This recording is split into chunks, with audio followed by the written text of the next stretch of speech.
네. 이번에는 이제 방사선 요법인데요. 그 수술은 뭐 말씀드렸다시피 비소세포암에는 주로 1, 2기, 또 소세포암에서는 뭐 1기만 그 수술을 하기 때문에 방사선 요법이나 또 뒤에 말씀드릴 그 항암 요법, 그 폐암에서는 더 많이 이용되는 그 치료법입니다.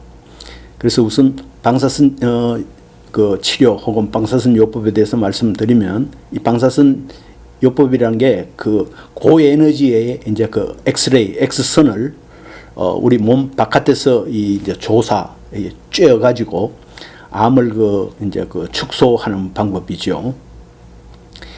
그 우리 이제 이 가슴 부위에 그 원발 병소라든지 또 림프절 전이에 대해서 완치를 목적으로 하는 완치 목적의 그 흉부 방사선 요법과, 또 이제 그 뭐 뼈 혹은 뇌나 뭐 간 이런 그 다른 장기로 암이 그 전이가 되었을 때 이제 일어나는 그 이 증상을 그 완화하는 목적으로 완화적 방사선 요법이 있습니다. 그러니까 하나는 치료 목적의 방사선 요법과 하나는 그 증상을 좀 완화하는 뭐 일종의 그것도 간접 치료죠. 그런 완화적 방사선 요법이 있습니다. 그러면 우선 완치 목적의 그 흉부 방사선 요법에 대해서 좀 더 상세하게 말씀을 드리자면, 그 완치 목적의 그 흉부 방사선 요법은 비소세포 폐암의 경우 이제 그 수술이 불가한 1기, 뭐 1, 2기에도 수술은 가능하다고 제가 말씀드렸지 않습니까? 그러나 또 뭐 어떤 그 몸의 상태가 좋지 않은 경우, 또 뭐 환자가 거절할 경우에는 1기라도 그 수술을 못할 때는 먼저 방사선 요법을 하는데요. 그 1기부터 보통 이제 3기의 A, B 뭐 이런 것이 주로 이제 그 해당이 되고요. 또 소세포암의 경우에는 그 소세포암은 이제 국소형과 진행형이 있는데, 국소형의 경우에 그 방사선 요법이 이제 주 치료 말하자면 대상이 됩니다.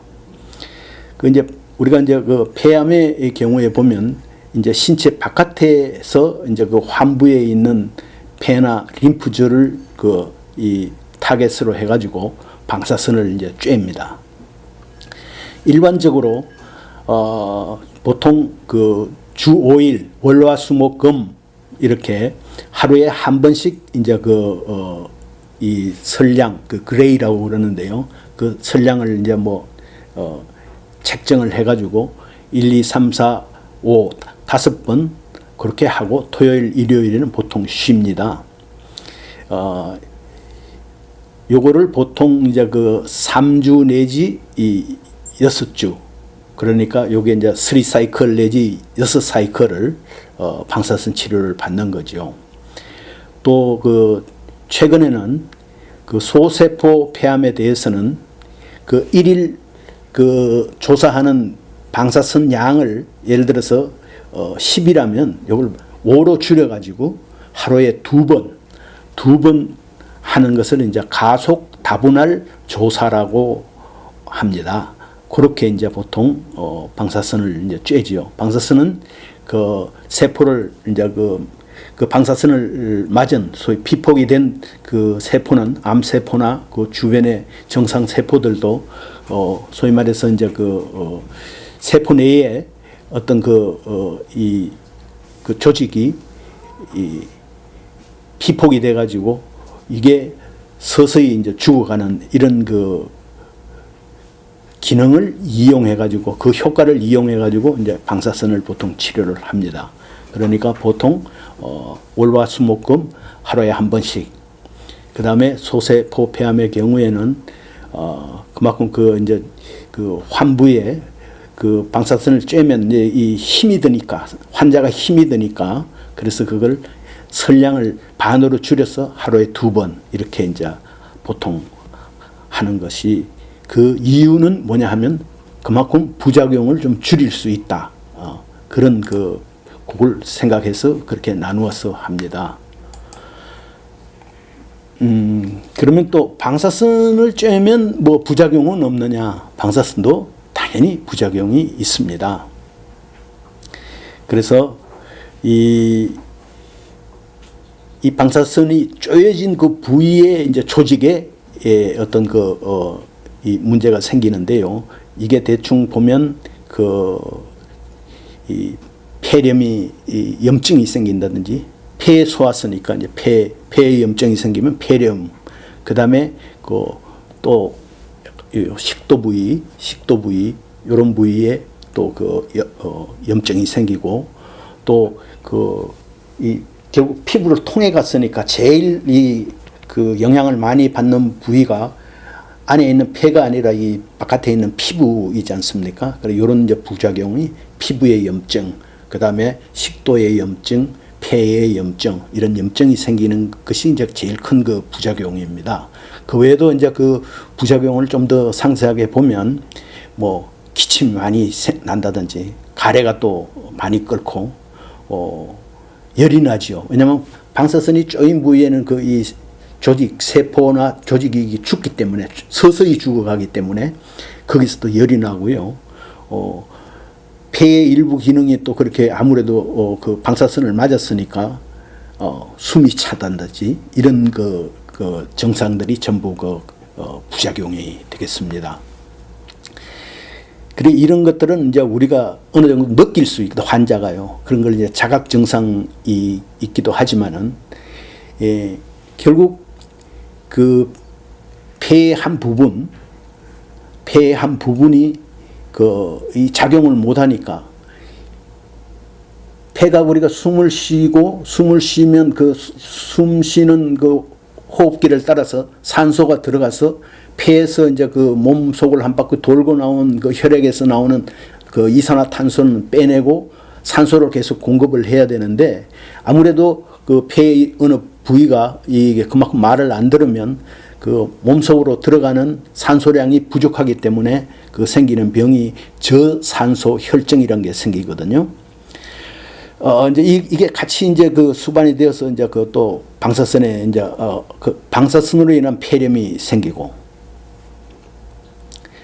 이런 폐렴에는 이제 우리가 부심피질 스테로이드제 이렇게 얘기하는데 보통 우리는 그냥 스테로이드제라는 것으로 보통 이제 치료를 합니다. 염증이 심해지면 장기간 이 기침이 계속되거나 숨이 차는 일이 이제 일어날 수가 있지요. 그러니까 흉부 X선 사진에서는 보통 이제 이 검게 찍혀 나오던 폐가 또 하얗게 되거나 회색으로 변하거나 그렇게 되면서 이 방사선에 이 피폭을 당한 폐가 이게 조직이 아무래도 작아지거든요. 줄어들거든요. 그렇게 되면 이게 이제 방사선으로 인한 폐섬유종 혹은 폐선유종이라고 그러는데 우리는 이제 보통 섬유질이 조직 부위가 섬유질이 생기면서 이 조직이 좀 딱딱해지는 이런 걸 갖다가 이제 폐섬유종이라고 부르거든요. 이런 게 또 생기기도 합니다. 그 외에도 또 이제 식도염이 생기면 식도에 염증이 생겼으니까 어떤 게 되겠습니까? 우리가 먹는 음식들 중에 조금 이게 뭐랄까 고형물 그러니까 물이나 이런 죽이 아닌 밥 같은 걸 먹으면 그런 것이 통과할 때 우선 또 염증이 생기면 이게 좀 불어나니까 잘 통과가 잘 안 되고 소위 말해서 먹은 게 잘 넘어가질 않고 또 거기에 또 통증이 생기고 이런 것들이 이제 뭡니까 식도염이 생기면 저절로 생기는 증상이죠. 그 외에도 이제 가슴이 쓰리고 아픈 거 우리가 말하는 가슴앓이 그런 일은나 혹은 또 다른 기타 통증들이 이제 생기기도 하지만 이런 이제 증상이 이제 심할 때는 달리 방법이 없으니까 진통제를 복용한다거나 또 진통제가 섞인 영양제를 좀 이렇게 그냥은 먹을 수가 없으니까 식도염 같은 게 생기면 자연적인 이제 이 링거 주사라는 거로 우리 점적으로 이걸 이제 대처를 해 나갑니다. 그러니까 그렇게 하면서 방사선 치료는 가급적 쉬지 않고 계속을 하는 거죠. 뭐 3주라든지 뭐 6주라든지 그거는 이제 그 증상에 따라서 그렇게 하기도 하고, 또 이제 가려움을 동반한 피부염 이런 게 이제 생기면 그거는 뭐 바깥이 보이니까 연고 같은 걸 이렇게 발라서 이 합병증 혹은 부작용을 줄이고요. 그 외에도 이제 그 방사선을 장기적으로 맞으면 사람이 아주 나른해집니다. 그 다음에 식욕이 저하되고요. 아울러서 특히 이제 뼈로 전이가 되거나 뭐 이런 경우에는 뼈에 방사선 치료를 하게 되면 백혈구가 줄게 됩니다. 소위 말해서 이제 면역 세포들이 이제 줄어들죠. 이런 것들이 전부 이제 방사선 치료로 인한 부작용이라 할 수 있겠습니다.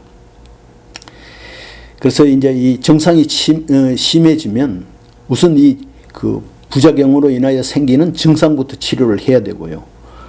보통 이런 치료들은 뭐 2주 내지 한 4주 정도 계속하면 상당히 개선이 됩니다.